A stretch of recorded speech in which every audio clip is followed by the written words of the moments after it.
안녕하세요. 시계를 사랑하는 왓제입니다. 오늘 리뷰 주인공은 세이코사의 스테디셀러였던 SKX007 모델의 스몰 버전인 SKX013 모델입니다. 이제는 가면 갈수록 구하기 힘들어지는 모델이어서 그런지 모기도 보러 왔었는데요. 앞선 영상에서 SKX 모델이 단종이 되고 후속으로 출시된 SRPD73 모델을 리뷰했었는데 ISO 인증된 방수 기능도 버리고 디자인은 디자인대로 아쉬웠던 점이 많아서 드레스워치도 아니고 다이버워치도 아닌 애매한 모델로 평가했었는데요. 세이코5의 부족함을 맛보니까 짧지만 강렬했던 SKX 모델의 매력을 다시금 느껴보고자 007 모델보다 비율적으로 더 좋아 보이고 오밀조밀한 매력이 있는 013 모델을 구매해 보았습니다. 참고로 저는 처음 구매하는 게 아니고 과거에 007 모델과 013 모델 둘 다 구매를 해봤었는데요. 당시 가지고 있던 시계들과 상대평가가 돼서인지 당시에는 이 녀석의 매력을 잘 몰랐었는데 다시 구매해보니까 보면 볼수록 형용이 안 되는 매력이 있는 모델인 것 같습니다. 하지만 첫 구매 당시보다 10만원을 더 주고 구매한 것은 지갑이 꽤 아파하는 것 같네요. 무튼 너무나 유명한 모델이지만 외관적인 스펙만 살짝 보고 리뷰 시작해 보겠습니다. 케이스 사이즈는 38mm, 두께는 13mm, 러그는 20mm, 러그2 러그는 44mm이고 ISO 645 인증을 받은 200m의 방수 기능을 가진 모델인데요. 첫 구매 당시에도 느꼈던 거지만 체감 사이즈가 상대적으로 매우 작게 느껴지는 모델입니다. 안 그래도 작은 38mm 사이즈에 44mm의 짧은 러그2 러그 그리고 다이버식의 요소인 베젤의 영향인 것 같은데요. 체감은 한 35에서 36mm로 느껴질 정도로 작은 녀석입니다. 그래서 007 모델과는 다르게 오밀조밀하면서도 약간 귀요미 같은 매력이 있는데요. 손목이 얇으신 분들이나 여성분들도 착용이 가능하지 않나 개인적으로 생각이 듭니다. 같은 38mm 사이즈인 카키 필드와 놓고 보면 체감상의 사이즈가 느껴지실 것 같고 다음 리뷰의 주인공인 터틀과 놓고 보면 정말 작은 다이버워치임을 볼 수 있습니다. 케이스의 마감적인 부분은 우와, 뛰어나다 정도는 아니지만 역시나 가격대에 비해서는 준수한 마감을 보여주는 것 같습니다. 특히 러그 부분의 세팅 브러쉬와 케이스 측면부의 얇은 유광의 경계선은 가격대에 비해서 디테일을 가미시키는 한 수라고 생각이 되고 SKX 모델의 모티브가 된 70년대 인기 쿼츠 모델인 7548 모델의 케이스를 미묘한 차이이긴 하지만 007 모델보다 더 높은 싱크로율로 구현하지 않았나 생각이 됩니다. 베젤은 알루미늄 소재의 120 클린 단발광 회전 베젤이 사용되었는데요. 클릭감은 너무 매끄럽지도 뻑뻑하지도 않은 적당한 정도라고 느껴지는데 모서리 부분의 마감이 둥그스름해서인지 051 모델이 채택한 코인 엣지 베젤보다는 그립감이 다소 떨어지는 것 같습니다. 모서리 마감의 차이도 있지만 사이즈가 작아서 잡는 면적이 좁아서인 이유도 있을 것 같네요.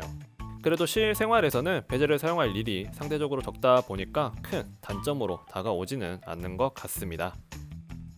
글라스는 사파이어 글라스보다 상대적으로 흠집에 약한 하드렉스 글라스가 사용되었지만 자세히 보면 글라스보다 베젤이 위쪽에 올라와 있어 글라스에 직접적으로 닿는 경우의 수는 좀 줄어들지 않을까 생각하는데요.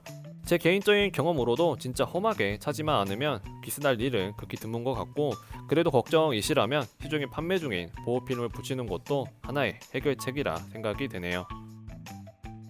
007 모델이나 신형 세이코5 모델에 비해 옹기종기 모여있는 것 같은 다이얼을 보면 미니멀한 사이즈의 시계에서만 느낄 수 있는 장점이 있는데요.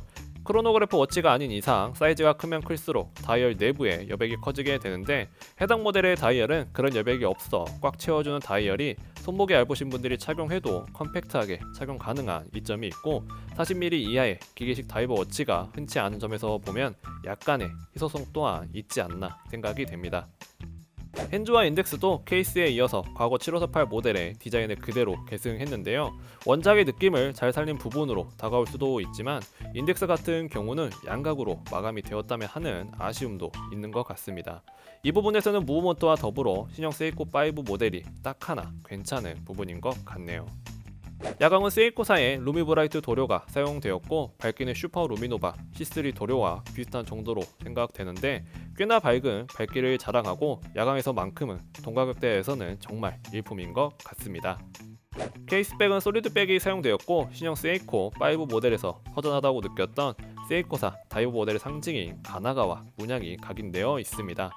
무브먼트의 구동 모습을 볼 수 있는 시스루 백도 좋지만 한여름의 착용감과 상징적인 의미를 생각했을 땐 해당 케이스백이 좀 더 낫지 않나 생각이 됩니다. 무브먼트는 튼튼한 세이코사 칼리버 7S26으로 구동이 되는데 데이데이트 기능을 제공하면서도 내구성이 좋긴 하지만 수동감기가 없는 점이 저에게는 큰 단점으로 다가왔습니다. 오늘 착용했다가 모레 착용하려고 보면 멈춰있는 경우가 대다수였기 때문인데요. 공식 파워 리저브가 41시간으로 명시되어 있는데 제가 구매한 개체의 로터 효율이 별로여서인지 41시간은커녕 38시간도 안 돼서 멈춰버리니까 다시 착용할 때마다 흔들어서 깨우고 다시 시간과 날짜를 조정해서 맞추는 번거로움이 꽤 컸었던 것 같습니다. 핵 기능은 그렇다 치고 수동 감기가 안 되기 때문에 멈췄을 때는 말 그대로 착용자의 움직임으로 구동되는 오토매틱 시계임을 다시금 느끼는 것 같습니다. 이런 부분의 불편함 때문인지 세이코사의 수출용 4할 무브인 NH 무브로 교체하시는 국내외 유저분들이 많은데 이유가 충분히 공감이 되고 한편으로는 이점만 빼면 상대적으로 저렴한 가격대에서 간접적으로나마 세이코사 다이버의 헤리티지함도 느낄 수 있는 모델이라고 생각이 되네요. 마지막으로 텅텅 빈 브레이슬릿은 그냥 스테랩코드4의 오이스터나 주빌리 밴드로 교체하시거나 차라리 기본 실리콘 밴드로 착용하시는 게 좋다고 생각되는데요.